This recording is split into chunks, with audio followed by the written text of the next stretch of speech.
All right, I'm actually in front of the deal here now. I had to get some coffee, you know.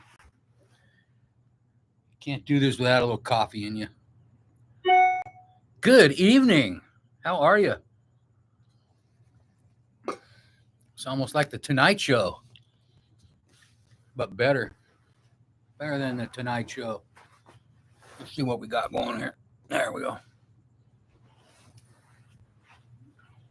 So when I get up close and read, I'm not like,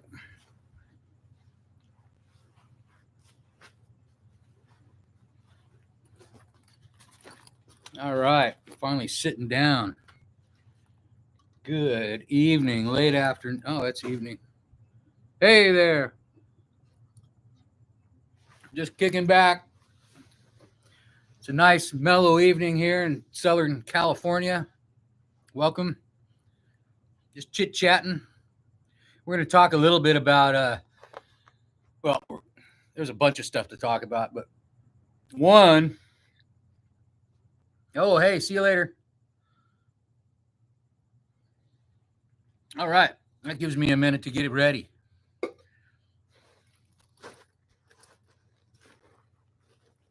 I'm going to talk a little bit about that, the mannequin in there. Let's get that on the screen here so we can tell you what was happening with that while I'm here all by myself. Oh, hey, there's somebody. How are you? Hey, we're going to. That's classic. Here we are. Hey, you got to check this video out when you get a chance. It's a little bit like this. That's Gary. Maybe somebody's a kayaker. We can get some kayakers' attention. Hey, kayakers. Come on in. Let's go down the river.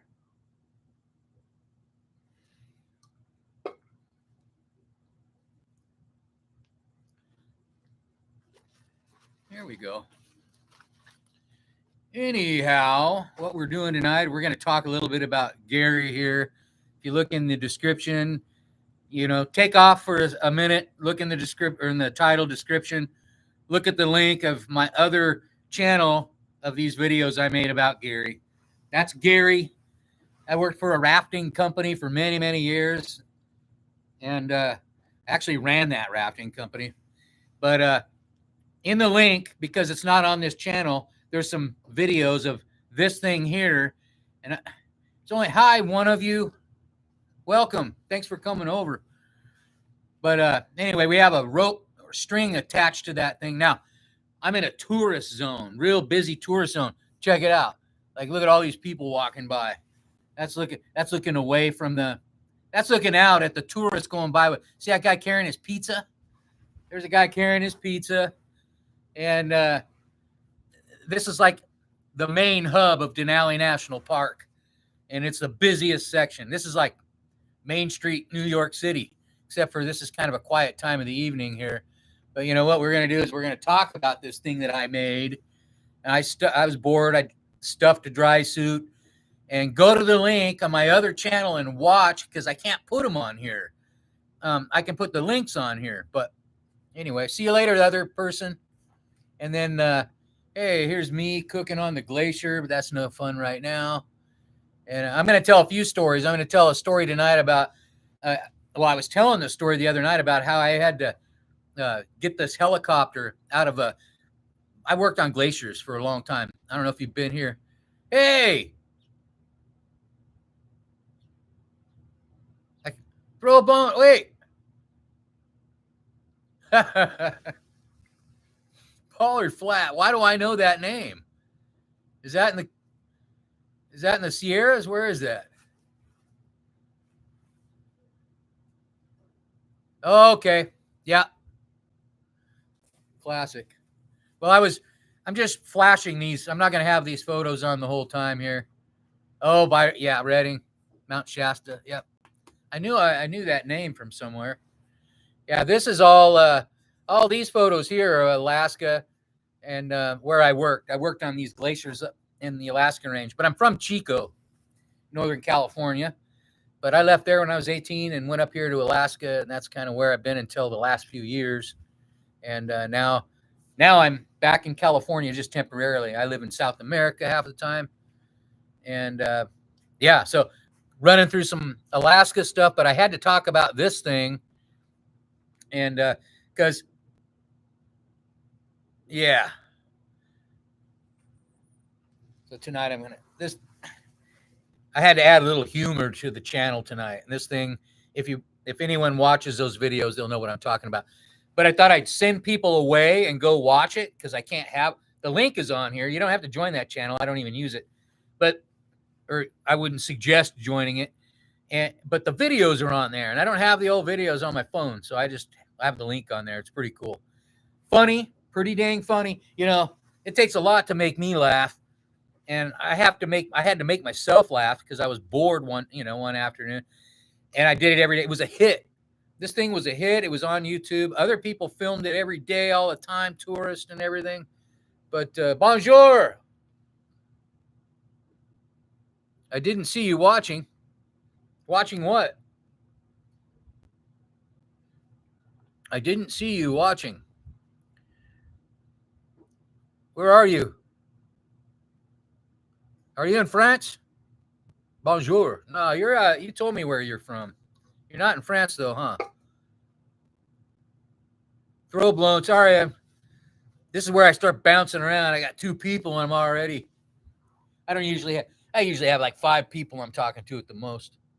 Oh, that's right. British Columbia. Right on. Used to go to Nanaimo all the time, go through BC every year on my way to Alaska. I stop in Nanaimo and then all the way up through BC, take the Cassiar Highway, and I'd be on the Cassiar. Hey, let's get rid of this mannequin photo. That's not really helping. I put some photos on here tonight of where I worked in Alaska. But if you've already seen these, I apologize. I'm trying to give a little background, what I was doing before the bicycle, because, before the bicycle, here's me now. This me now right here. And all those glacier pictures are from the past.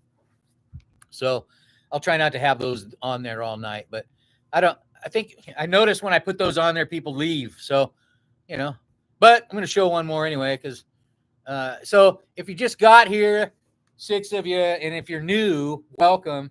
If you've been here before, I've talked about Alaska, and I worked right in the main hub of Denali where it's all busy and people walking by. And I made this mannequin right here. And I was bored one day, so I had to stuff this thing, So I did it, and it was a hit pretty much in that whole area. But anyway, I tied a string to it, and we would pull on that thing from in the office, when these people would walk by like this right here. Watch the link. It's in the title tonight. So it's on my other channel. So I can't really play the video behind me. But there's people coming back from pizza, Denali National Park. It's all busy. And I got bored and I put that kayaker in there like that. See the back of his head? Then I got a cord coming in the office, and what happened was I used to pull on it and it'd scare the crap. Wait till you see the video of these people. It's hilarious. It's real. There's like 6 quick clips, but there's hundreds on other people's. But this was my little creation here to make people laugh. That's the George Parks Highway in the background there, going between Anchorage and Fairbanks. Yeah, Victoria. Right on. I love it there. Love it. Are you having good weather up there in BC? I'm going to get rid of these photos. Going now. Hey, who else is here tonight?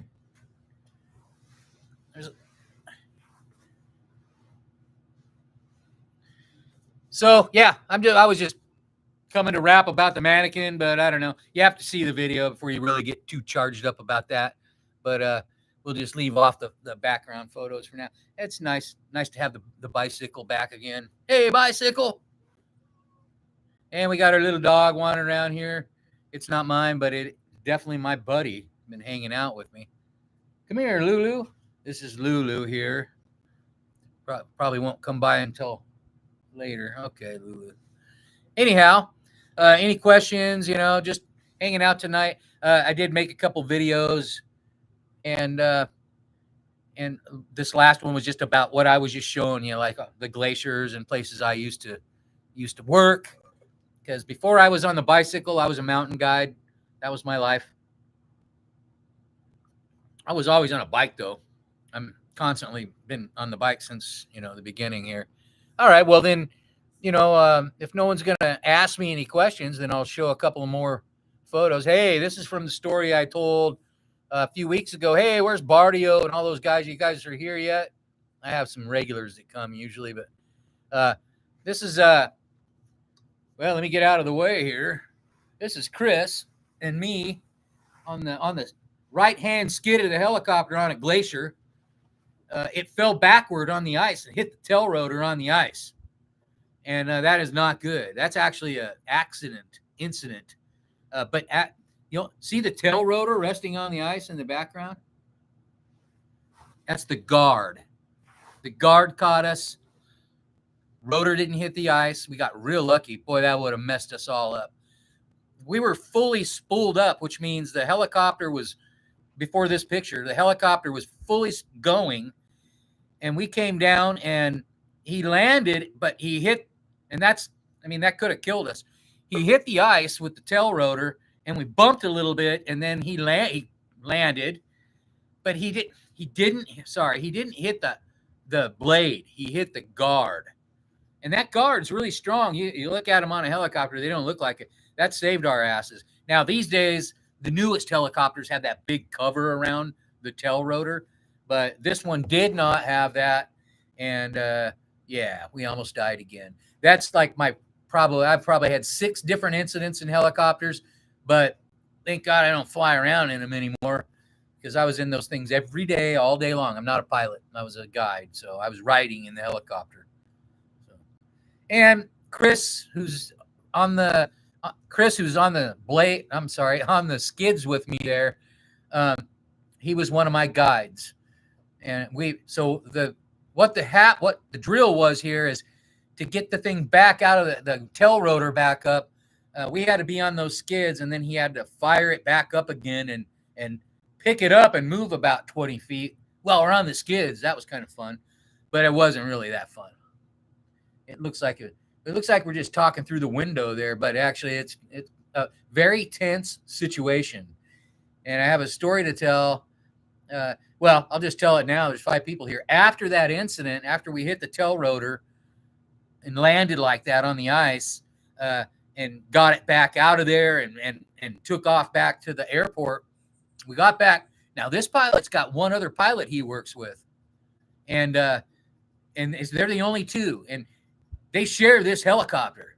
So we got back, and the other pilot just showed up out of the blue. And this is like 100 miles away back at the airport. Nobody was with us. Nobody. There's no camera or anything.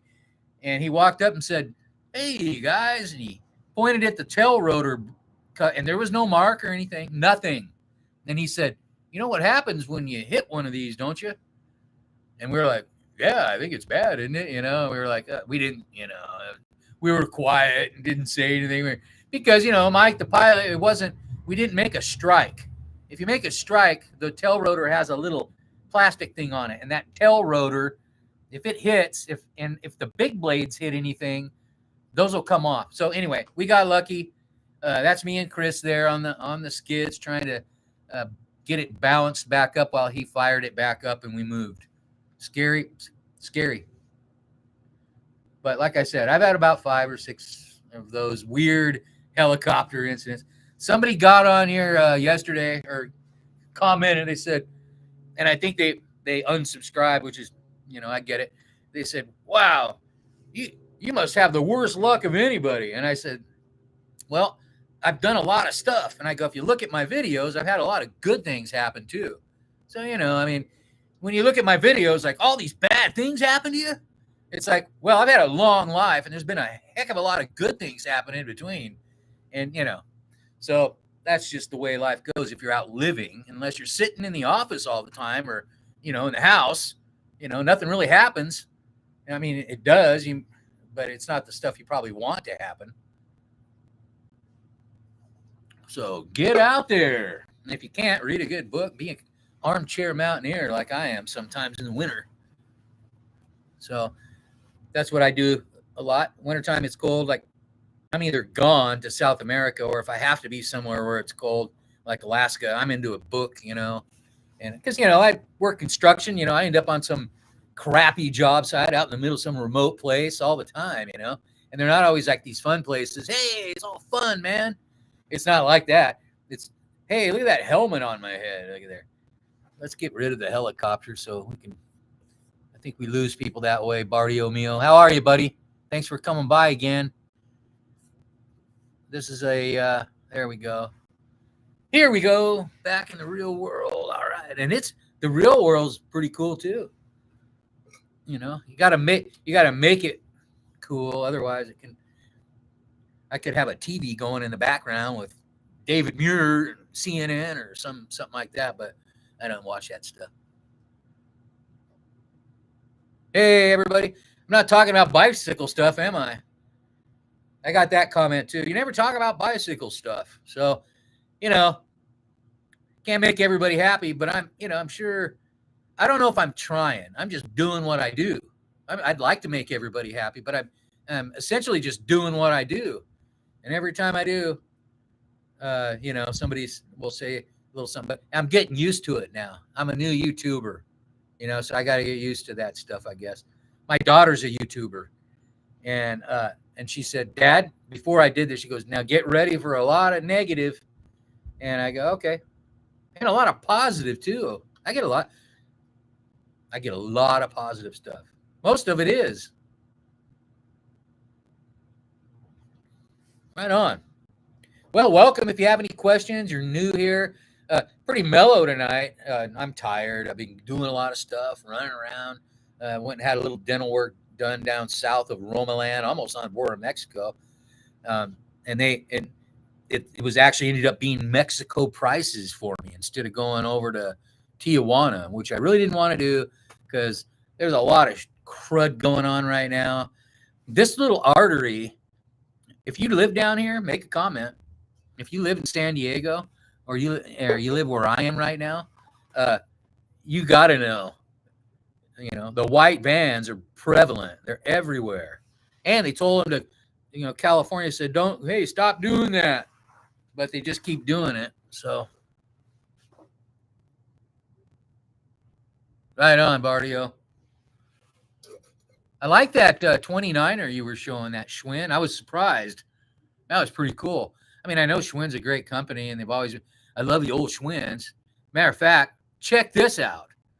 I was just in Sonora, California recently with my cousin, and we were at a yard sale up in the mountains, and these guys were having a yard sale, and they just had all this junk, right? All this junk laying around, and they were desperate to make money. I could tell. They were like, all right, sell that, sell this. And there was this old Schwinn, red Schwinn, just laying on the dirt. And I didn't really, I paid attention to it, but at the time I'm traveling. I'm like, I can't get a bike. I don't even want to look at it, right? My cousin, he's not really a cyclist. He's an everythingist. And he goes over and he goes, $10? And the guy goes, sure, $10 for an old red, beautiful Schwinn with the shifters down here. What do you call those? Not bar end shifters, but down here. And $10.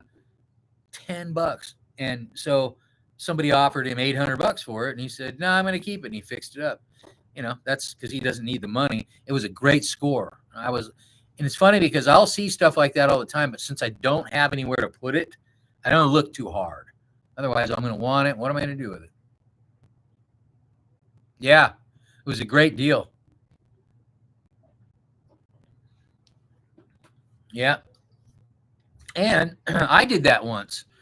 I didn't buy it. My neighbor gave me an old Schwinn, and this is kind of the beginning of the bicycle times, but I was still kind of living in a fog, and like, oh, there's a bike, sure, I'll take it and fix it up.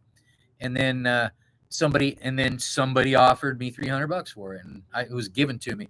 And it was a Schwinn, but it was way older and beat up, and even had a little rust on it. And this guy drove from Berkeley, California, all the way to the coast. It was like an hour drive. The Bay Area still, but he drove over there to get it, and I'm like, wow, look at that. This guy drove. I go, that must be a good deal, or whatever, because he drove over and got it right away. Hey, what's going on, everybody? Thanks for the likes, appreciate it. Did another little video about packing the back end of this thing, and it's like it's not really a big deal to most people that do this, but I remember when I was doing my first tour, and there was a lot of these little things. I was like, no, I wonder how other people do that. I'm just going to do it this way because I'm a climber. I would just figure it out. And, most people just can figure it out. But it gets a little overwhelming, when you got it all and you're looking at it and it's your first time. So I just showed the easiest way for me. And the other thing was, front bags, no big deal, but I was just concentrating on showing those 4 straps in the back.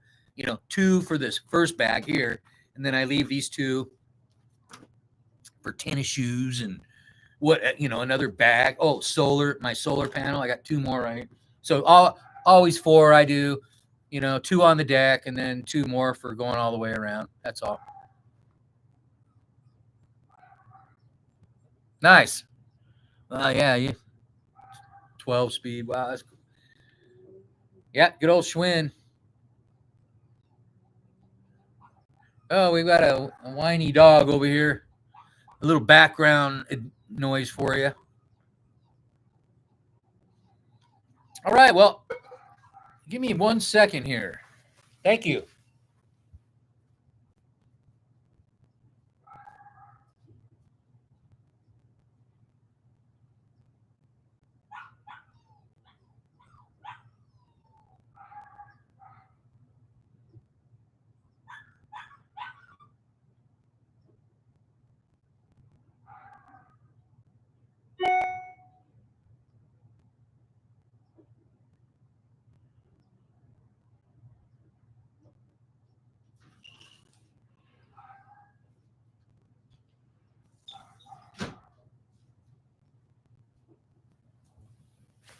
All right, hey, that's a live for you. But unscripted. All right, let's see. Nobody asked any questions. Okay. So yeah, pretty mellow tonight. Looks like everybody, it's dinner time, after dinner. Bardio, probably bedtime for you almost, huh? So pretty mellow. And I just wanted to get on here and see if anyone had any questions and talk about that mannequin.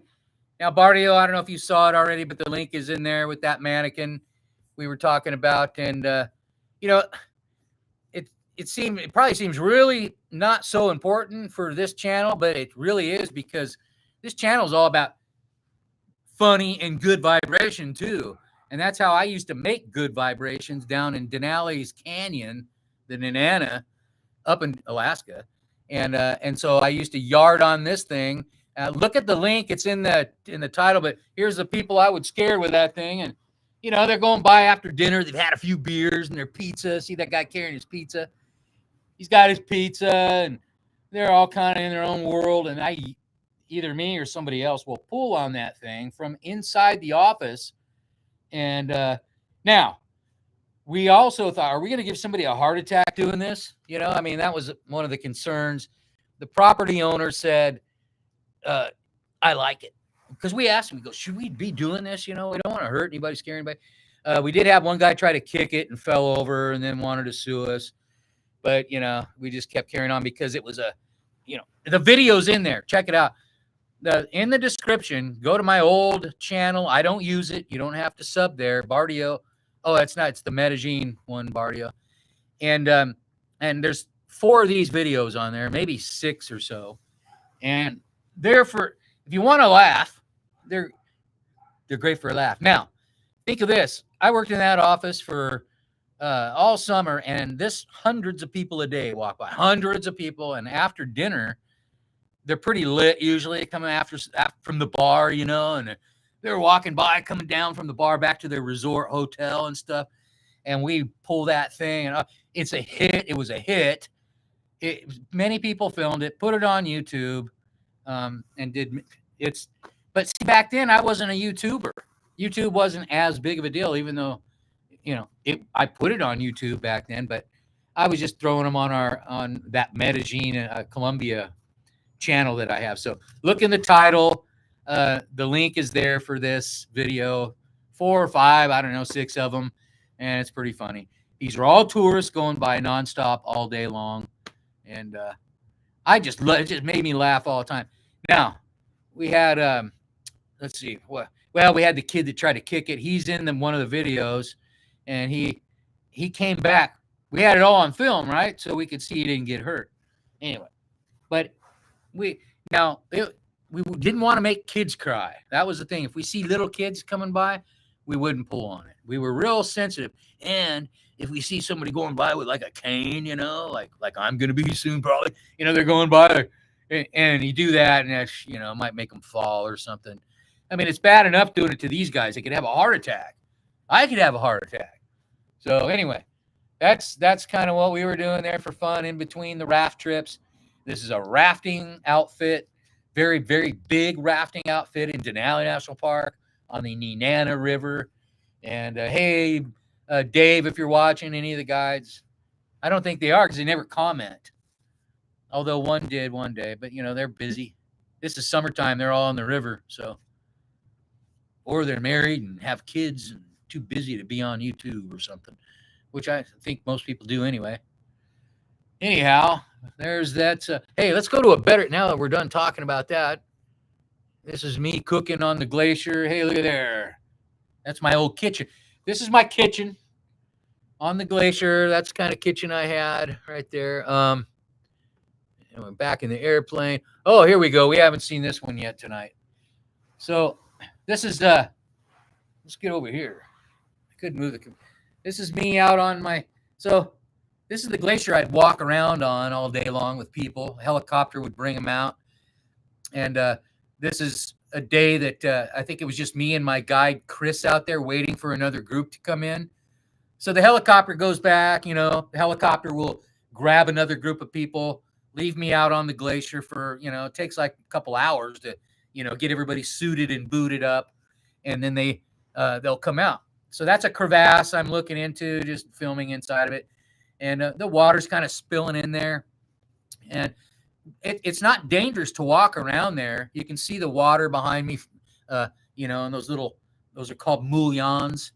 And anyway, it's not dangerous as long as you don't fall in one of those holes. So I would walk people around, and I wouldn't let them get close to those holes. That was my main thing there. I just, not like the other glaciers where, you see me up here where it's covered in snow. There we go. That's better. See, the glacier's covered in snow there, and the crevasses are they're covered, so you'd have to fall through the snow. And up here, we stay roped up, but down in those other photos, we don't. We're just walking around. Up here, Ruth Glacier, biggest granite walls in the world. Some of them bigger than El Cap. That thing behind me is twice as big as El Capitan in Yosemite. Let's hang out here for a little bit. This is one of my favorite places. When I was 20 years old, I got a permit here from the National Park Service. And I was the youngest guy to do that. And the other thing is I was the first guy to volunteer to haul out human waste, except for your pee. And I had containers made, and now they do it full time. You can't go on Denali or anywhere up there without a human waste container. And I brought the first one. And J.D. Swed was the superintendent of the national park, and he would vouch for me on that one. I'm reading, too, while I'm talking to y'all.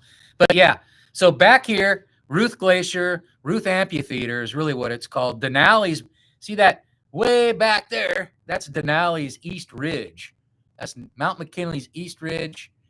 And then that's Mount Dan Beard. And this big wall behind me is Mount Baril. And it is big. That's why we're there. We were there to climb Baril, and I have photos of that. But this isn't really photo night. I just had a couple on here to, show you my old job site. That's my friend Pat, my best climbing partner. We traveled all over the world together, and he lives in Utah. And but we lived in Alaska together, climbed in Yosemite every April, Yosemite, and then Alaska in May, every single year for many, many years. That's my background. And there's a video I posted tonight. It was like some old, really horrible footage off my HP computer I made at the library when I was really depressed and homeless. And, but the video kind of tells a story. It's a little dark, but it's all this glacial area where I worked. And it's just kind of the transitional part of my life, and an interesting little video. And I made it a long time ago, so bear with it. It's a little grainy. If you have any questions, guys, ask me anything. Yeah, the old office back there in Denali. And, you know, of course, Bardio, you've seen this. This is how we would get into the glacier out there. And that all that behind me. Now, those photos you just saw are right on the other side. And you see that there is one of those big walls in that Ruth Glacier area. That's the Moose's Tooth, actually, and the other side of it. So beautiful place. I worked there. There I am up in my old office, and sunburnt. That's probably why my skin is so damaged. I spent all those years up there. And yeah, the Moose's Tooth, Bardio. That's Denali behind me. And this would be looking at it from the Ruth Glacier. You're looking at the east face of Denali, East Ridge, South Buttress, and all that. So if any of you guys have ever been to Alaska, let me know. This is where, and maybe you've been up here. People fly up here and land, you know, take pictures for a minute, and then they go home or back to the town called Talkeetna. So this is that area. And hey, I want to see something here. I don't know if I can do this or not. And I can't. So hold on. See what we got here. So that's it right there. Oh, we do have one more here we're going to add. Now, this is Jaws. This is the outside of that one of those airplanes. Boy, it's taking up the whole. I should get out of the way. That's Jaws, and that's a turbo. That's a beaver or twin otter. I'm sorry, I can't remember which one that is. Maybe you guys know. We had 6 planes there. So, but that's Jaws because of the teeth.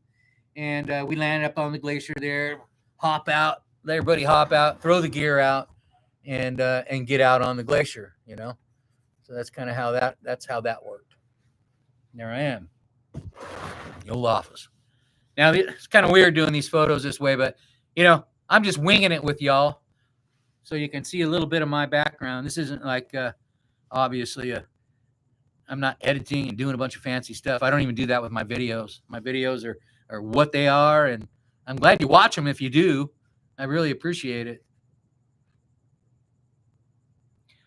Well, Bardio, it's just me and you talking, but we've got 6 people there. Hey, everybody. I don't know if you've never been here before, hit the thumbs up. That way I know I'm talking to somebody new, and I can sometimes repeat some of this stuff. Or you can ask a question if you don't want a thumbs up.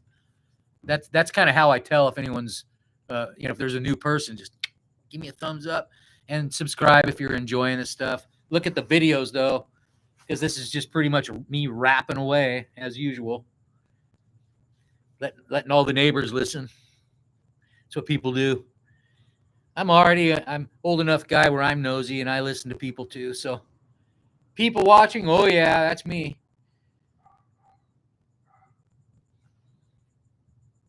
Nope, there goes everybody. Okay, thanks for watching. I asked for the thumbs up. Hey, 716. I love you. Florida.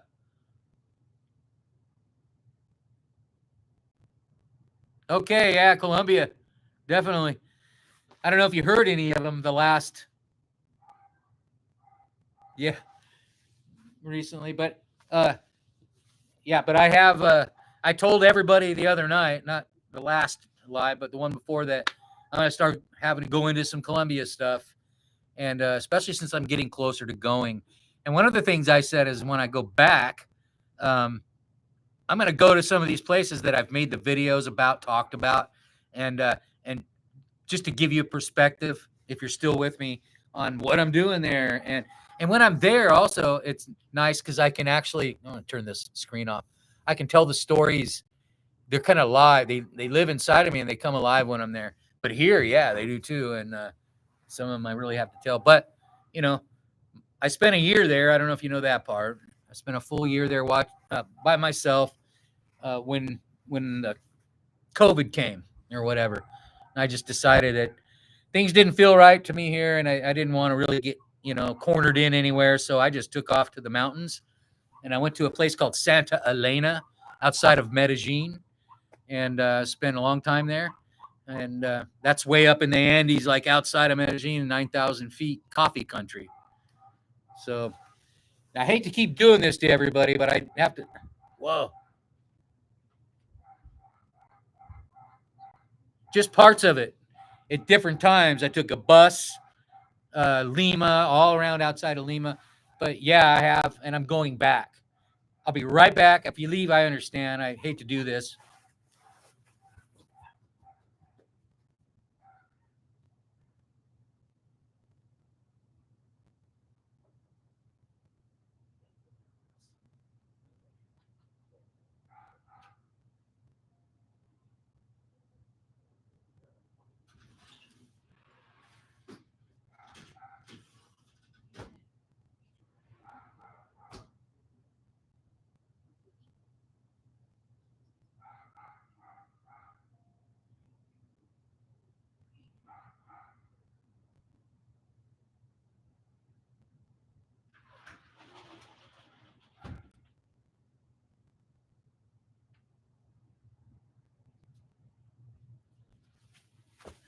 All right, so where I'm at, well, how do I explain it? There's a lot of people coming and going.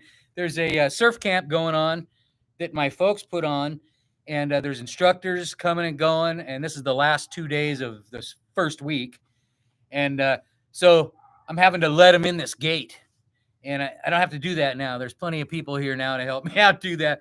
So, but a lot of people staying here, as you can see. Hey, I'm camped out outside, which I prefer. And then when everybody leaves, I'll go back into the luxury accommodations. And a lot of these instructors came from back east. It's a surf camp for autistic kids, and my folks don't surf. They're in their 80s, but they've been organizing it for almost 20 years. And that's what they're all doing right now. I help out in it. I didn't this year. It's about an hour from here where they're going, and or a little bit more. So I'm not involved this year. I'm doing a bunch of other stuff to try to get ready. And that's welcome everybody, whoever just showed up. We always have our little, some of you guys that watch me, I always have my little central command close by. I'm in a safe area though. I won't go into that tonight. I've been doing a lot of safety talk and scaring people, and I don't want to scare people. Like I said earlier, somebody said, "Oh, if you've had so much bad luck, boy, I wouldn't want to be you." And I go, "Well, I'm out all the time. It's been many, many years of many places, India, Pakistan, Nepal. So things are going to happen when you're in South America, when you're out, and things don't happen very much when you're not out. So maybe I just and I'm very lucky." And I said it to this person. I said, "Look at my videos and look at all the good things that have happened to me. 1,000,000. I'm lucky." So anyway, you see a lot of these scary kind of downer stories. They're not downers really. They're always places I like to go. I love camping. As a kid, I grew up camping out, man. And that's what I like to do. And those are the stories. So I balance the channel between biking and hiking and all my old glacier stuff.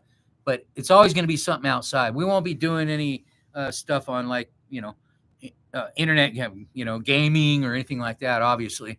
So this is it. This is the channel. Welcome if you haven't been here before. This is kind of just a raw, funky little coffee time I do. And I'm a coffee guy from Colombia. I always have coffee in the evening, late afternoon, and the morning sometimes. Anyway, so here we are, man, hanging out, having a good time. No mosquitoes tonight. Boy, thank you.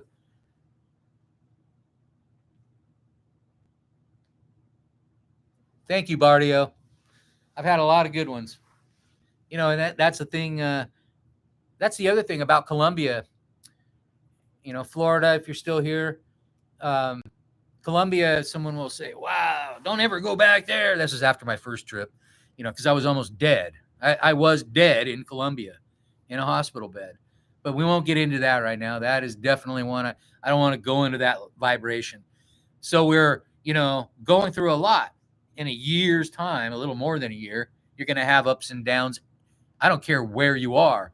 So when people hear all my stories, they're hearing like, the extreme, funneled things that have happened along the way, and a lot of good, calm, nice things happened in between. So, and exciting things, man. And I'm very lucky.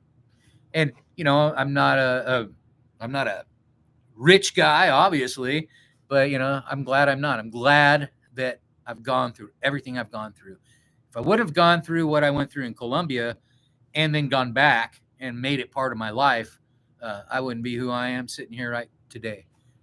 It'd be the other Darin, a little bit of this, So everything builds you. It's the tools you use. Your lessons is tools. It's like that little book I wrote that's just really just my little handbook. Yeah.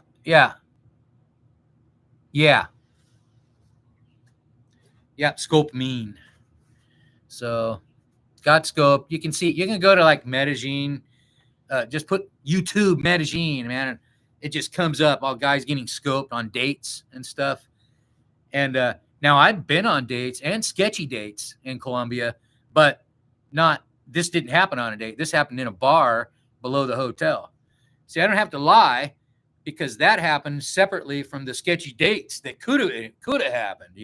I told you about the one where the girl, like, she was a friend. It's somebody that I'd actually known for a while there, and I got I got drunk and I woke up and all my stuff was gone and she was gone, but all my laundry was done and everything was just perfect in my room except for my money was gone, all my stuff. And then later that morning, I opened one of my books and found all my money, and so she didn't ever steal from me, not that one. And so, boy, I have more, but we're not going to tell all those. Those aren't. I could, I don't want to lose subscribers over talking about Colombia, so I only want to gain and tell good positive stuff. We'll talk about the weird stuff maybe later, or on maybe a membership. I don't want to charge people for membership, but I also know that some people don't want to hear some of this stuff. So, I don't know. Maybe I can just charge a dime. You could be a member or something. I haven't even looked into it, but now I'm monetized and I can have a certain section or whatever. So, I'm a green YouTuber. I'm still learning the ropes, man. So anyway, that's it. Welcome. If you haven't been here before, give me a thumbs up. So I know there's somebody new here. I love you guys who keep.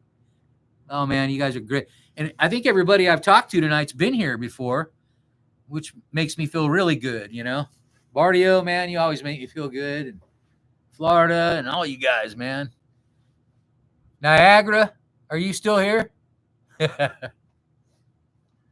Hey, I got a funny story for you, Niagara. So my dad, he's a school bus driver, and he's 80 years old. He's a school bus driver back in Doylestown, Pennsylvania, Bardio. And he's driving along, and he hears these two little kids in the back, and they're little, like, I think they're like 9 years old or so. And he hears one of the kids go, "Yeah, my dad takes Niagara," and the other, they were like, some of them knew what it was, but that my dad hears all sorts of funny stuff in that school bus. It's pretty funny. Hey, I got some funny stuff. Hey, look in the title at the link and go watch that video on my other channel. Don't subscribe to it. I don't go there. You can, but I'm never there. It's Medellin and beyond, and there's these videos of who. Wadley here. We're gonna name, not him. This is Gary Wadley. I name it. That's a mannequin I stuffed, and I was bored I ran a raft company in Denali National Park. It's a big raft company. This boardwalk is busy with people walking by right here like that all day long. And so what we would do is or what I did, I attached a parachute cord to that, and I would pull it back real hard when people walk by, and Go look at the link and then come back and talk to me. Yeah, seriously, somebody go look at the link and come back and talk to me. I dare you. And you, now I'm 10 people. Somebody go look at the link so we can have a conversation about these people getting their pants scared off of them, and that guy dropping his pizza right there because the mannequin scared him. Here, let's go. So anyway, that was my job, and I mean that wasn't my job. That was like I wasn't a raft guide at this time. I'm just running the office, and that's all. In between raft trips, I'd be like, okay, I need something to do here, So I just put that thing together, and then we would yard on it and pull it, and that's it. So yeah, my days in Denali definitely were interesting. We'll fly back up to the glacier for a minute, and hey, you know what you're doing over here? Yeah, you still awake? Anyhow, here we are. All the glaciers I worked on. Bardio, you've been seeing this for a while. I think that everyone else on here is new tonight. New for tonight, and we've been talking about Alaska and my old job up near Denali, Mount McKinley behind me there. That's me up in my old office right there. Ruth Glacier. Ask me questions about, any of this stuff. And I did put a video up tonight of back a long time ago when I was working up in here. It was just a bunch of grainy footage from the old days, 100 years ago up here on the Ruth Glacier and the big walls of Alaska. A lot of people don't realize that. See that big wall, that big rock behind me? I took black and whites, actually. This is a black and white photo. That is about 2 times as big as El Capitan in Yosemite. I don't have the top of it in here, unfortunately. But we would fly in here and spend, you can see our tracks going off in the distance in the back. When we skied over and climbed this thing here, I have pictures of that. But tonight I could do a whole rock climbing, Alaska big walls, tonight. But I don't think everybody came here to watch that. So now I can just kind of show you where my old office was and where I guided trips. And that's where I live, man. That's where I spent a lot of time up in there. And now I'm here on a bicycle. Yahoo. Hey, welcome, number 9 person. It's kind of cool when I can count, huh? Count the people. Because if you get 20 people or 22, people are asking questions, I feel bad because I can't answer. The only person asking tonight is Bardio, Florida, pretty much. JW, Florida. Or Florida, as my dad says. Sorry. And, yeah, all right. Well, welcome. Give me a like. Subscribe if you're new. Check out the videos. I'm not just usually sitting here talking about this. And, someone, like I said to you guys earlier, people have said, oh, you just tell these negative old scary stories. And I go, well, I tell a lot of other stuff too. So I'm balancing between, because I love camping, I'm a camper and I like old camping mysteries and I like my own. And I've had enough stories to bank them up for a long time. I haven't even told the good ones yet. And, but I won't always be telling always the mystery stories. And once we start traveling again, well, I guess we'll do some lives and stuff like that. But I think that what I'm doing here is trying to get whoever subscribes used to story time, bike stuff, adventure stuff, and the glacier, my past, and everything else that's coming as I venture south. And so, hey, man, I did venture south today, almost all the way down to the border to get a little work done here in south of Romaland, California, and then came back up here. That's only about 45 minutes from this spot right here. So I can't talk completely perfectly, but, I'm getting it back. And just had a really wonderful day here. Moon's coming out. And, yeah, so Ruth Glacier behind me, Alaska, Big Walls, Denali. Denali's right there. And showing everybody my old job site. I keep repeating it because really nobody else is asking questions, which, hey, man, you know me, I can rap for hours. Just give me another cup of coffee. And matter of fact, it's right here. Let me grab it. It's just right behind you. Oh, no. Right behind me. There it is.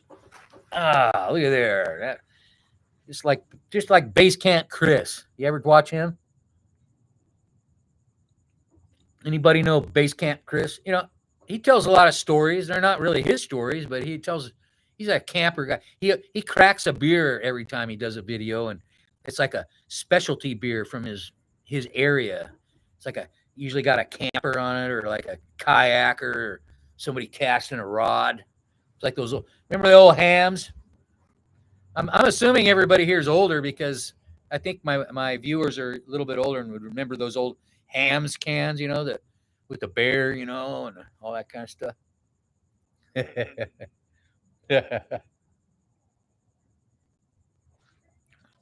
Hams and what was the other one? There was another one. Anyway, yeah. So that's kind of how I grew up, you know. The first pictures and the whole visions of outdoors were on a hams can, you know, the fish jumping and the no, but kinda.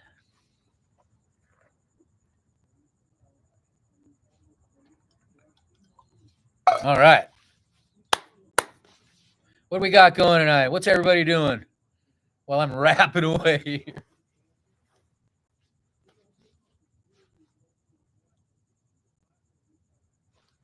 All right. Hey, anybody from California in here? Just curious because I'm actually in the state of I'm in the Golden State itself, where I was actually born. So I don't tell people this too much, but it's a funny old story. Hey, thank you. Right on. SoCal. Sorry you're late. I'm the one that's always late. Hey, man, thanks for coming. I never feel like anyone's really waiting for it, so thanks, man. I appreciate it. Yeah. Although I may have to run in and get a little more coffee. I've been here for a minute. But there's 9 people here, and I don't. Hey, I just spilled some coffee going like that. I don't want to leave yet because some of you might not have heard some of the stuff. Thanks, man. SoCal, right on. Yeah, we're into. We were talking about. I don't. You just got here. We were talking about this thing that I made in Denali National Park, and Irvine. Yeah, I haven't been over there since I've been here. I don't. You know, I don't spend a lot of time down here. This is just kind of a fluke. But here now, I'm usually in Northern California. So this thing behind me, SoCal, I won't go through everything again. You just have to go look. There's a link in the title, I believe, and it's to my other Medellin and Beyond channel, and it has some videos of this thing. And I don't know, maybe you've seen it, but it's this is the thing I stuffed at Denali, and it's like a tourist zone. We got people walking by it's like it's like Haight-Ashbury, people walking by every second, and I would pull on this thing and see those people, that guy carrying a pizza in the back there. And you got to watch the videos because I really can't describe it. That's why I did it like that. Like here it is. And then you can go look and come back if you want. Otherwise, don't worry about it. Look at it some other time. But I thought it was a good conversation piece for tonight because, everything I do is travel, and this is Denali, where everybody was traveling, where I worked as part of my rafting days. And I worked for like one of the biggest raft companies in Denali National Park in Alaska, and one of the best places to work. And I knew the owners from back when we all worked together at the original raft company in Denali called Owl Rafting, one of the originals.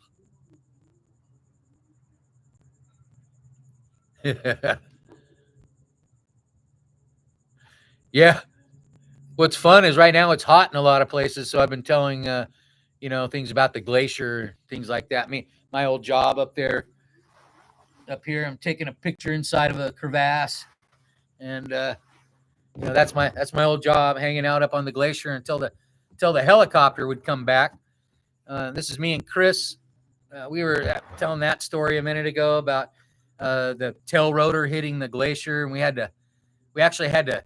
We're on the skids there to try to get it balanced back up off of the tail rotor, and while he fires it up again, so we're kind of like holding on like this, And we did a lot of wacky stuff. printing out photos of Alaskan and Columbia. Oh yeah, I did that. Oh, to subscribers? No, because I've never done YouTube before.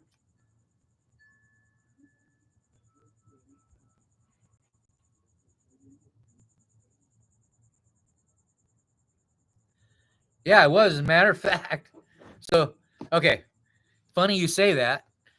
So this photo here is on the Ellsworth Glacier in Alaska, near Seward, Alaska. And so this was, when I did this job, I was in a partnership with that helicopter, with actually a few of them. The company is called Era. So we got a lot of film work, we had Jackass, up there. If you guys remember Jackass, I had Jared from Subway. Remember him? He's in prison now. I had him up there. I had David Loren he's the son of Ralph Lauren. I had him up there. Lots of people. And, but what I was going to say is we did a Discovery Channel thing, and it's still out there. I don't have it like on here or anything. And we also did a PBS thing called Over Alaska. And so this helicopter had IMAX cameras mounted to the front of it. And then we flew around all around, and then I walked the people around the glacier. So you can find that somewhere. It's called Above Alaska, PBS, and they've made a few of them. This one was made in 2005. So anyway, that was my job anytime any sort of film crews came in, I was lucky because, we had the helicopter. So it was pretty much anybody coming through. And the Jackass thing, actually the second day got canceled because they actually asked if they could drop acid and do some gorilla suit thing in a crevasse. And I was like, that'll be a good video to make talking about that one. But I don't think anyone will get that one. It's, hey, I had Jackass up on the glacier and they wanted to drop acid. And, I don't think that's going to be a good one for YouTube. So anyway, Ben and Jerry and my parents was bad enough. But yeah. Uh-oh, mosquitoes are coming, man. Yeah, so I got a lot of, let's see. Bear Grylls now, he's more cool than I am. Yeah, he's Hollywood. I'm just like, what drove you to, sorry, what?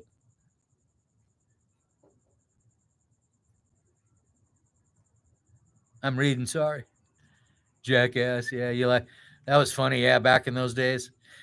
What drove me to Alaska? Well, you know what it really was is just going up there when I was 18, and I was a cook.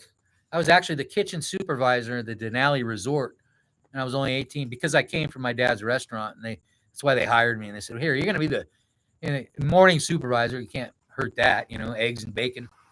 That's all I did was just cook big, massive volume breakfast and I had it was like 12 of us cooking. And I was looking out the window at the rafts going by down the river, So Denali Park, man. Here's the rafts going by and all those guys having a good time down there. And I was 18. And I'm going, all right, I'm going to go down there and talk to those guys. I'm going to do that. And that's how I did it. I started driving a bus for the raft company. And then eventually they taught me how to row boats. And then, but then the guiding up on the glacier, that happened because I just wanted to do it myself. And so I had done outward bound courses, mountaineering, but it was nothing like Alaska. So I went to Alaska and I did it myself. I mean, I learned glacier travel and climbed a lot with my partner. Like you see here, we're climbing our butts off when I'm 20 years. This is when I was 21 right here. I'm almost 60.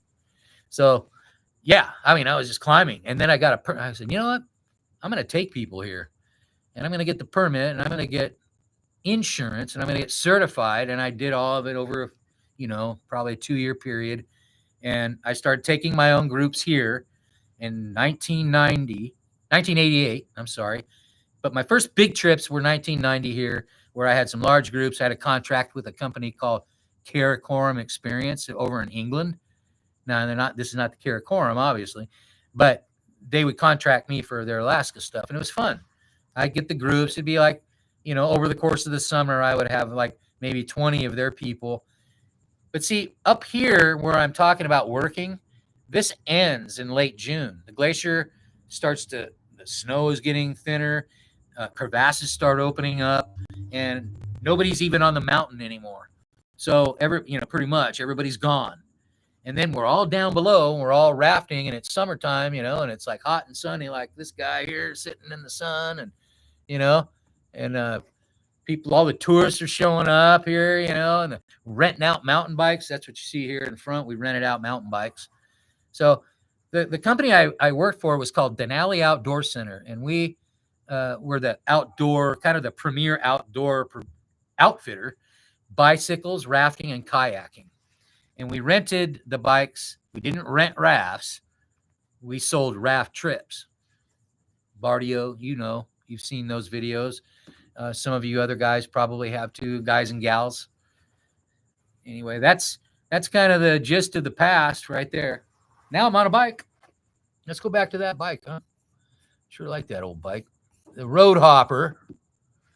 There we go. Oh, it's getting dark, guys and gals, and dogs and cats and whatever flavor you are. So anyway, we're just hanging out here, man. SoCal, thanks for coming over. Yeah, 21. When you were 21, yeah, that black and white's when I was about 21. That's not why it's black and white. I just was digging black and whites back then. But on that trip, I thought black and whites would be good, because think about it. If you're up there, that's all it is white and then the rock. So everything is like granite and snow. I mean, there's no other colors up there. And so it's pretty neat. I thought, well, let's do some black and white film. Back then it was film. I had no digital. And we didn't have cell phones, and we didn't even have a radio up there on a lot of these trips. We had no communication other than a plane would fly over real low. One of our pilots, one of the guys in, one of our guys out there in this plane right here, show you in a second, these guys would fly over, check on us, and we'd be out on that glacier there. They fly real low, and we go, hey, if there was something wrong, we go, or we'd stamp out in the snow, like, pick up today, pick up later today, stamp it out in the snow. They fly back to town with a group of tourists, drop them off, come back and get us. And then we fly back and have some pizza and beers back in town, man. It's summertime down below there. It's not winter. That's all frozen all the time, all summer. And then you go down below, and it's, it's summertime like this, people walking around. And these people are probably going to go flight seeing tomorrow in that airplane. Yeah, isolation. Yeah, but I was used to being out there with nothing. It was a little eerie for like the first night, like that's a little weird. But then you're after that, you're kind of used to it, and as long as you don't get hurt, that's where it would be a problem. We did take radios. There was only a couple trips I didn't have a radio, but see, a radio wouldn't help you unless a plane was flying over, because it's line of sight. Communication. You can't be over the other side of a mountain. It's all line of sight to you, to the airplane. That's the only way we could communicate. No cell phones, and no games except backgammon and maybe some cards. And I don't like cards, so I played backgammon, and me and my buddy would just hang out and talk. Now, when I was guiding trips with clients, there was always conversation up here. We're in the tent. We're having talks and hanging out, and you're learning about other people and all that. So it's not boring. That's for sure. It's never boring. So back in these days, before the bicycle, totally different. Now I'm alone unless I'm leading a bicycle trip with somebody or whatever. Chad, what? Oh, you lost me on that one. Hell yeah. Yeah, right on. Yeah, I mean, checkers, usually backgammon, because it was a small box. Couldn't take much up. You don't take a bunch of games with you. You fly in there in an airplane, you're taking minimal stuff. So a little box, we would take that with us to the Himalayas. We had a little small backgammon game we take up in the Himalayas with us. There's actually some other little games. But reading was good. And then in the Himalayas, your book just made good toilet paper when you were done. So Yeah, I prefer riding alone. Well, here's a way I'll put that. I've talked about that a lot. I like riding alone, but I enjoy people when I'm off the bike. And even on the bike for a minute, next to me. Now I'm leading trips. If I lead a trip or if I'm, with someone else, then we're going to turn this screen off. It's getting weird now. I'm with that person in the evening, afternoon, morning, and even during the trip, we're biking together, talking, and we'll stay within sight of each other, within distance where we can see each other, but we're still alone. We're in our own mind and meditation in the saddle. That's what I call it. That's where I work a lot of things out is when I'm biking. And, I'm not just thinking about idle.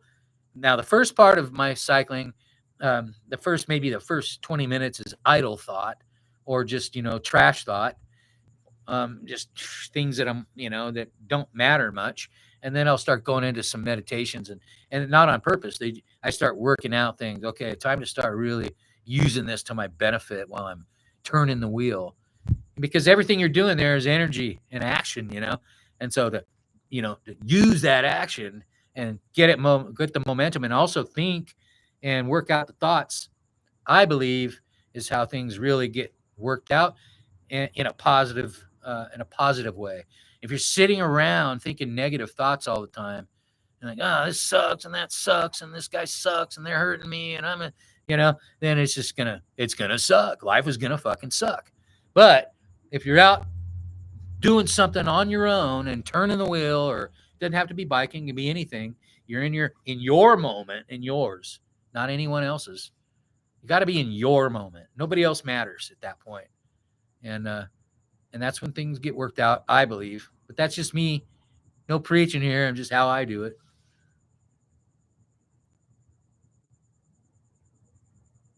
I'm reading again. Sorry.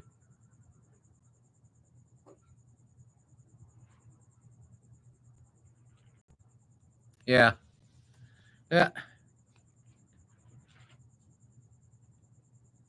Yeah. Yeah, Bardio. All over the place, though, I've had that. South America, I'll ride with somebody for a couple of days, a couple, a person, three people, uh, never really much more than that. But yeah, I'll run into people, camp at night together, interact, and it's also kind of cool because you're alone in the day, right? But then, in the evening, it's like, hey, you run, or at lunch, uh, you're always running into these people unless you get so far apart, like maybe you took a rest day or maybe they took a rest day.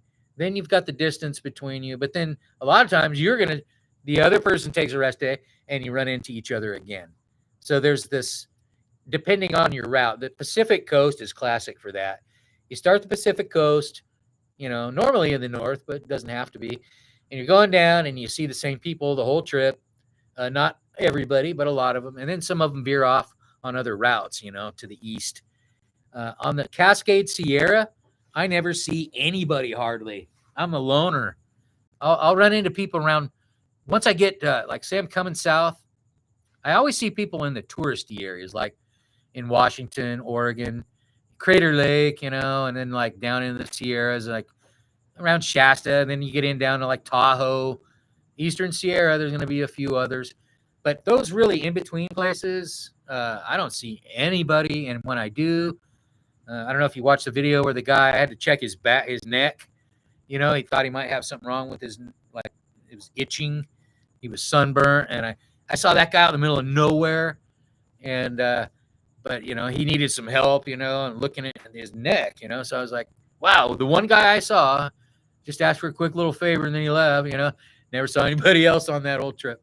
And then the ones I would guide a couple of trips on that Cascade Sierra, and I'm with the same person. And each time, one time was with a couple, and the other times was just one guy. And that's one. And they were all people from my past climbing trips. I've never just had somebody go, "Hey, I want you to take me on a bike trip." It's all my clients, friends, really, from my climbing trips. Hey guys, we're gonna roll into a better area for a minute. I can't see y'all. You can't see me.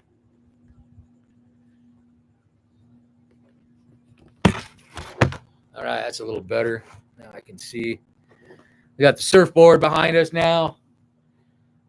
Right on. Yeah, so that's kind of how, I mean, I love that. And when I tell people, like if they're going to tour alone, it's their first time, and they're going to pick something like the Pacific Coast, and then I say, you're going to see people if you're doing it in the season, summertime. You're going to see people that are camping at the biker hiker camps, the ones where they're like $5, and they may have gone up now. I don't stay at them anymore because I don't do the coast anymore. I did it once. That was enough for me. I loved it though. But yeah, your first trip, that coast is great. See people all the time. Cascade Sierra, I wouldn't do it as your first trip unless you just already are a loner and you don't need to have any human interaction. I highly recommend it for that if you like to be alone, for sure. South America is different because it's remote, but there's people in villages every day, everywhere you go, and so you don't even need a tent most of the time in South America. Sleeping bag, yeah, because I use them in the beds if I sleep on a bed in a hotel, I use my sleeping bag, and then I try to wash it, especially here in America. Believe it or not, the beds in America are dirtier. The hotel beds are dirtier than they are in Colombia, unless you're just staying in the real crummy ones. I've stayed there too. But yeah, the beds are clean.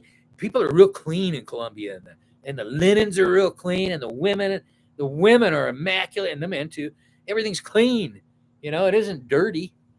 It's cleaner than here. I guarantee. It's like Motel 6 here. I had to do it recently, but I wouldn't touch anything. I always carry, hey, if you guys are cyclists and you stay in these hotels, carry alcohol. And I don't carry, I carry the wipes. I carry a small bottle of alcohol, rubbing alcohol. And I take tissue and I wipe off everything, man. Is that anal? Well, sorry about that word. Is that whatever? Is that overboard? Not in a hotel room. Touching the remote, and all that stuff, and the switches, and the knobs in the shower. So yeah, because I've been sick traveling too many times and so now I carry a little bottle of alcohol, and yeah, it's weight, but it's worth it. It's worth it. And the wipes, they're good. I carry those too if you can't have a little bottle of alcohol with you. And I'm not talking about drinking alcohol. I don't do those anymore. So, but alcohol wipes, alcohol bottle, clean everything, and going in grocery stores these days and all that. So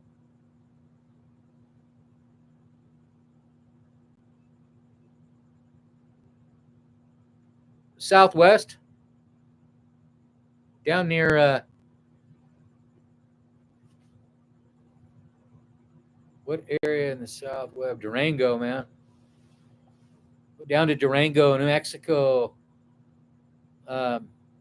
Yeah, not Lake Navajo. Uh, look up Durango. It's a narrow. See, if you want mountain riding, then it's a little different. But I like the route between Durango and Silverton, all the way up and through there, and then over to Grand Junction. So Durango, Silverton, Grand Junction. Different highways you can take through there. Steep. Don't want to do that. Durango out in New Mexico, and then through Lake Navajo and Pagosa Springs, east of Durango, Pagosa Springs, and then on over eastward. Then you can hit the southern tier. You can kind of venture on and off southern tier.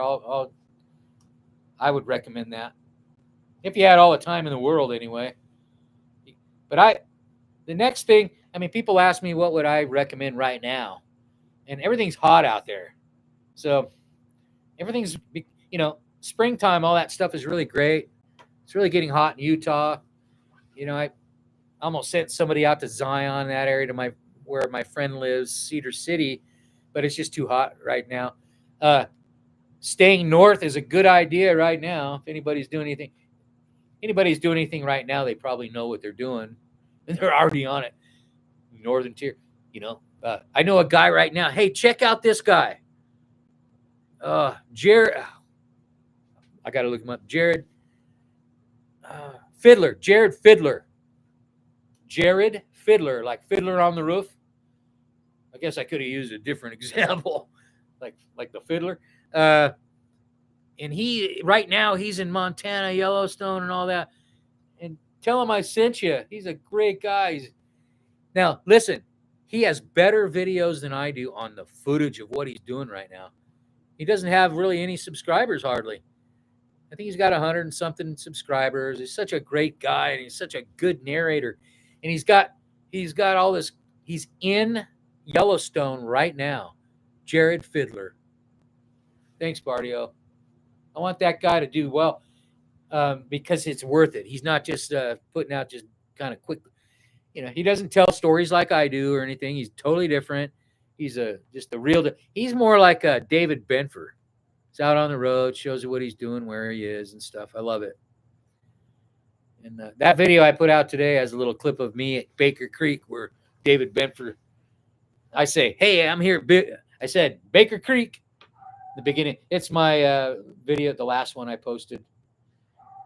I'm still working on that one we're talking about of in the path of David Benford or whatever, in the trails, in the tire tracks of David Benford. I don't know. We'll call it something good though. I won't call it that. We'll get more creative than that. Thanks for the questions, you guys. SoCal, man, and Bardio, and love having you here. I will have to go soon. I have to wrap it up, but just wanted to let you guys know I put out a couple more videos and a story and a packing your bike, and then the other one on just my past life up in Alaska stuff. And actually, it's not even that. It's just a video I made, Bardio. I don't think you've seen it. It's a video I made. I was just sitting in the library. I had an HP and had the studio software on it, and I was kind of in a weird time in my life, and I thought I'll just make a video and pick some kind of dark music because that's all they had. They only had a certain amount of music on there, and I made a quick video. Actually, I didn't. I spent days on that video. I'd sit in the library and find the photos, and it's still like one of the worst videos, but it brings across the feel, and it also has the cockpit of this airplane. If you look in the video, you'll see Eric right here. You won't see Eric, but you'll see the airplane. I'm trying to find it here. There we go. So look in the beginning of the video.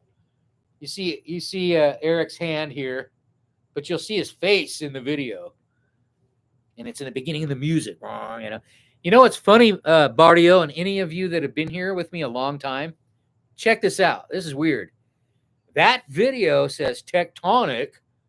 It's a Tectonic production, Tectonic media, and all that. That's like more than 15 years ago, and I didn't have a YouTube yet. I just called it. It was just Tectonic stuff. I didn't have a company, Tectonic. My company was called Glacier Expeditions, and yeah. So Tectonic has been around for a long time, and now it's like a YouTube channel.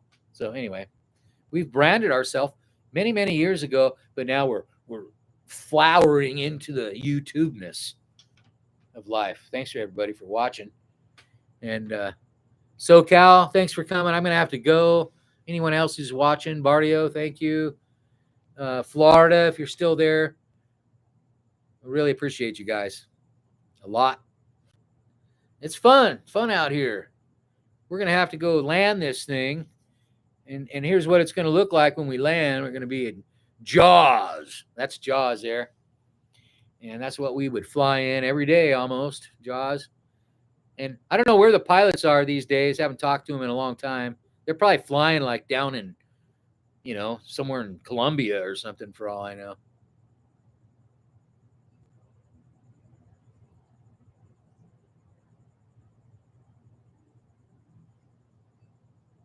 Thanks, man. Bardio, thank you very much. Yeah, it was a vision I had a long time ago, and just kind of, it's not something I just fixated on, and it just morphed on its own. But all it is me. Tectonic Traveler is just Darin. It just should be called Darin the Traveler, kind of like Gabriel. You ever watch Gabriel Traveler? He's great. I like him. Anyway, check it out. Check out Jared Fiddler, and he's just got such great footage. He has a real nice camera he uses, and he has a drone, and does a good job. Love the guy, and he's just got a really good heart. When you watch the guy, and you just tell he's got a really great heart. So check him out. And thanks, number 9. If you just got here, give me a like, and I'll stay for a minute and talk a little more. Otherwise, I'm getting ready to wrap it up. I would talk more to all you, but you've heard everything, all you guys that are here, and at least for tonight anyway. So we're gonna go get a nice rest and come back. Probably come back in a couple days, and got some other videos I'm working on. I haven't finished yet, so thanks, Bardio. I don't know. It's just Jared Fiddler. JARRED FIDDLER. Fiddler. Jared Fiddler. You'll find him.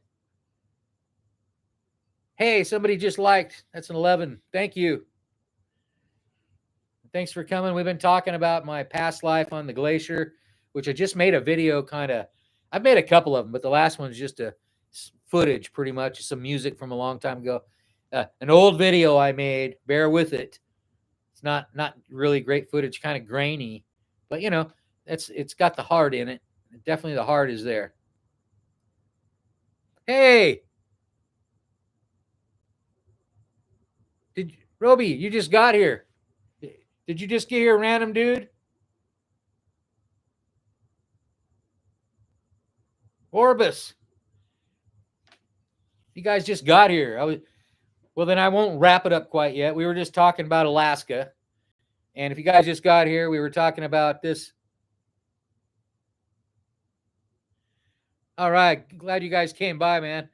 We were just talking about this. I ran a raft company for years in Denali National Park. So we won't have to talk about this too long, but I put the link in the title, and it's on my other channel, which you don't have to subscribe to.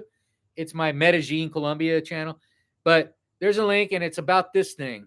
Check it out. It's a good laugh. There's about 4 videos on there of this thing, and we used to scare people with it at the raft company. They'd walk by like this. I've got hundreds of people walking by me. I had a captive audience, man, and we would scare people. Try not to scare them too much, but I'd pull on that mannequin, and they would go like this, and they'd go, and they'd drop their pizza. No, they wouldn't drop pizza. But anyway, no heart attacks ever. A couple of kids cried, and that was about it on that. Thanks, man. Bardio, sleep tight, man. Get a good one. And thanks for coming over. Really appreciate it. Right on. So if you guys have any questions, and check out that video and come back and talk. I'll hang around for a few minutes, but then we were just talking about my old job site up on the glacier there. That's Denali behind me, Mount McKinley. And if you were here the other night, you might have seen these, but you didn't see this one. That's me in my kitchen. That's how I actually, you know what I'm doing right there? I'm making a cup of coffee. Making a cup of coffee up on the glacier. That's my heating up my water. And that camp was actually out here on this glacier right here. So we had to dig down about 2 or 3 feet and make our, to get out of the wind, put the tent up in there. And that was base camp, man. Unlike the glacier here, you see where it's just ice. That's in the summertime down on one of the glaciers that comes down to the ocean. A little different dynamic there. So that's me and my friend we told the story about me and that my guide there, the guy on the skids of the helicopter, we were trying to get the helicopter out of a hole. The tail of it went down into the crevasse. And we had to stand on the skids while he fired the blades up to get out of there. I'm just recapping some stories. If you have any questions about any of this stuff, let me know. I was getting ready to head off and call it a night, but you guys just popped on here. I wanted to talk to you for a minute, and I posted a few videos about the glacier today. Basically, it's just an old movie I made 15 years ago, and I was noticing when I found it the other day, it said Tectonic Media. That was like 15 years ago. I didn't plan on having a YouTube channel. So Tectonic still lives. And that video was made in a library on my HP computer, really horrible software, but it has the heart in it. During kind of a downtime of my life, and I was like hanging out in the library trying to figure out what I wanted to do next. So maybe not too much of a happy story, but the video really is kind of cool. It's some cool footage. So right on, man. What's there? Hey, where's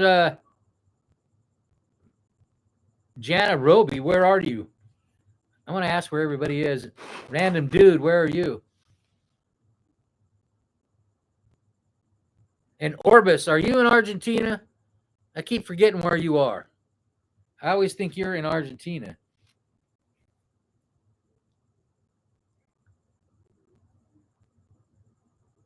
Find out about Mendoza whenever you can. Oh, yeah, yeah. Ohio. That's right. I remember now. You're in Maine? Wow. That guy you see on the helicopter skid with me there, he's in Maine. Right on. I've never been to Maine. I gotta go someday, man. Aconcagua. Yeah, now I remember. See, I'm pretty good. It was you I don't have that many people that talk to me on here, but when I have a conversation, I do usually remember somebody. I remembered you from Argentina. Yeah, Aconcagua, man. So a lot of the guides I worked with in Alaska climbed Aconcagua. I'm heading down that way.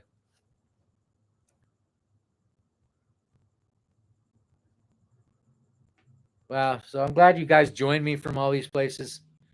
I'm sorry I'm not really telling a lot of exciting stuff tonight, and I'm kind of winding down. So I feel like I'm letting you down. You just got here, but man, there's 3 videos that are long form I've been making that I want to be really good, and those are just about ready to come out. So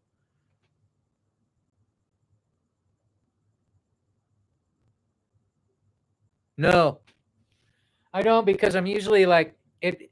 It varies. I'm usually looking for a distance. And I guess the speed could come into that. If you were watching your speed, but I'm looking at distances and in between, like the terrain, how steep it is. Because I was telling someone the other day, they said, how many miles a day can you do? And I said, the other day, or just recently, I only did like 10 miles. It was like steep. I did up and down, 1,000 feet up, 1,000 feet down, 2,000 feet up, a lot, and then a lot of uphill at the end. So, but it just depends on the terrain. Now, if it's all uphill all day long, I might only make 20, maybe 15, 20 miles, depending on how steep it is. If it's desert and it's not too hot and it's rarely flat, or it's generally flat or rolling, I can do 100 miles in a day. 80, 75 is a good number. A long day in sort of a rolling terrain with a heavy load. That's a big day for me. 75 miles with 80 pounds of stuff on the bike. That's a big day. And the rolling hills. 80 pounds of gear on the bike, 10 miles is a big day in steep terrain. And if it's dirt, gravel, that's a whole nother story.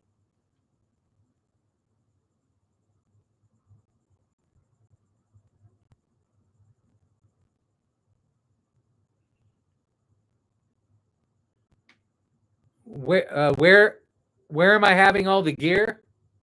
Where do I put it? Or why? Oh, why I have all the gear? Mainly because I live on the bike and I'm going to different places. Oh,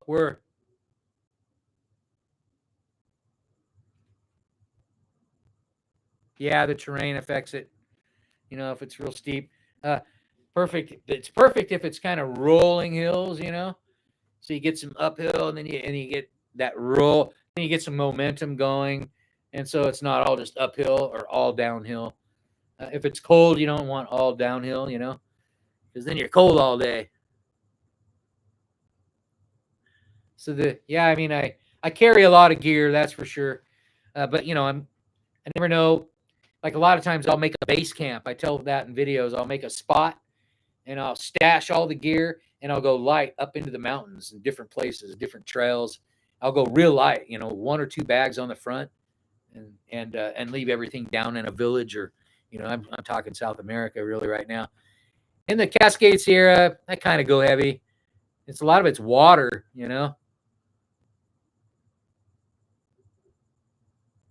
Yeah, but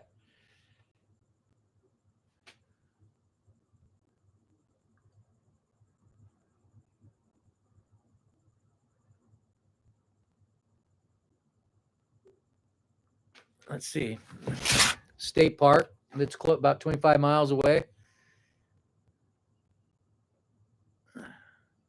You're in Ohio, right? Well, I'm assuming, and I've never been to Ohio, it's not real mountainous, right? It's kind of rolling, a lot of rolling hills is that's what I visualize, like Ohio rolling hills. And if you're in okay shape, and you stop a lot, and you don't carry too much weight, just maybe if you're going to go overnight, maybe you're just your tent and your sleeping bag, and don't carry a bunch of food, and if there's towns, right? Yeah. So, do you have the bags and stuff? Do you have the bike and anything to carry stuff on the bike already? You kind of planning to do like a state park trip, sounds like, which is perfect. Yeah, I mean, if you've got a bike, doesn't have to be like, especially where you are. You don't have to have an expensive bicycle or anything. Just have it tuned up. Maybe have a tune up and make sure the tires are all good on it. And if you've got a rack on the back, put what you need. 26. Oh yeah, you got the hardtail. Yeah, perfect. So that's perfect. 25 miles, and say you're gonna do. Is this gonna be your first overnight? So you go out there. If they have check, get a campsite if you can, or maybe just see what the best day is. Get over there, and then look at getting. Unless you like to cook, like if you want to cook at your camp, you might want to try out some of your cooking gear or something. But if not, like for your first trip, I would minimize carrying a lot of food and cooking stuff, just so you can get a feel for it. Go light, man. But the one thing you're going to need is right your tent, and your sleeping bag, right, and water bottle and all that. Right on, man. I'm glad you're here because that makes me feel good. And you're asking me because I'm always trying to help somebody, and you're in a perfect place to do your first trip. You got now. I don't know what the road's like, if there's a shoulder, or how the shoulder is getting down to that state park or not. Um, Check it out and see if you can, along the way, just make lots of. If that's your first trip, make a lot of stops. Stop a lot. Stop if it's rolling. Stop every 5 miles. Think about it. All day. You leave early. It's not. You're gonna get there. Leave early. You're gonna get there like 2, 3 in the afternoon, maybe. Set up your camp. If you want to try cooking, take something easy to cook. You can just add hot water to. Make sure you got coffee or tea if you like that, and coffee filter. But your sleeping bag, your pad, your tent. It sounds like you got the small panniers for the back, so have your stuff in that. I just made that video about strapping on stuff on the back. It's like 2 videos ago, and that helps. And I don't know what kind of rack you have. And you don't need the front panniers and all. You don't need all that stuff for your trip, for this trip. You see the way I load up? It's ridiculous. You don't need to be like me, man. I'm a little overboard. But eventually you may want to be. Because number one, it's fun. It gets you in good shape. Changes your life. And you got everything you need. You're self-sufficient. You're out there and like, you know what I love? Since you're just starting out, and some of you guys are already doing this, there's no better feeling than having all of your stuff with you on a bike. Like right now, I got everything right here. I got everything I need to survive.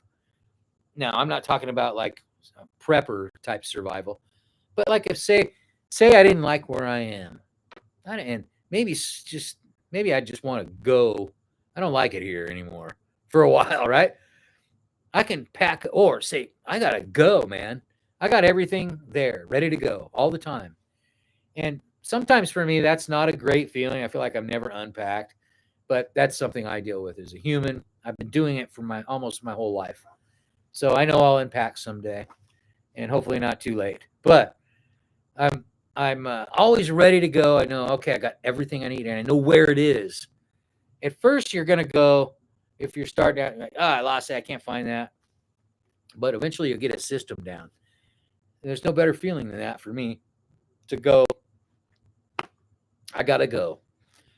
And it doesn't mean I just bounce around everywhere. It just means I have the ability one day to wake up and say, I got a couple bucks in my pocket. I think I'm going to head over here today. And your life changes. You realize that for me, I realized, what have I been doing? Well, I had to do what I did. I had to live in certain places. I had to have the life I had up to now to be who I am. But now I can take all that I learned and go. And I could go for the rest of my life if my body keeps up. And then at some point I'll have to find that village, or I have to find that bed and that little place to be. So, but that's not for everybody. A lot of people have big expectations in a certain time of their life. A lot of people are like, I'm just getting married. I'm going to have kids. I got to get the cars and the house and the boats and the bikes, and all this stuff. And just starting out, man, I got to get all that stuff and work hard and save my money and buy another house. And I'm long gone from that. That's over for me. Those days are so far in the past, I almost can't even see them anymore. So my life is not a desirable place to be for a lot of people, but I've got some great stories and I got some great tips and things I can share to make it, fun. Because, life can suck if you want, if you just don't try, and you just want it to, you may not want it to suck and think it's not your fault, but really you can change it right now. And that sounds easy, huh? But you can do it. Sometimes it just takes a couple days. Thanks, you guys. I think I'm going to wrap it up and hope that you come back again, because I feel bad I got to leave and some of you came late, but I'm going to rest up so I can finish some things and stay on top of my game. And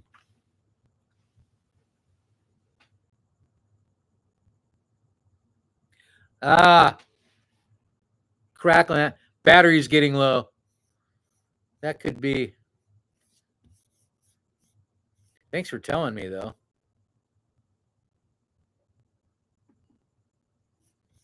I'm just going to look at something here, though, before I go. That could be my voice.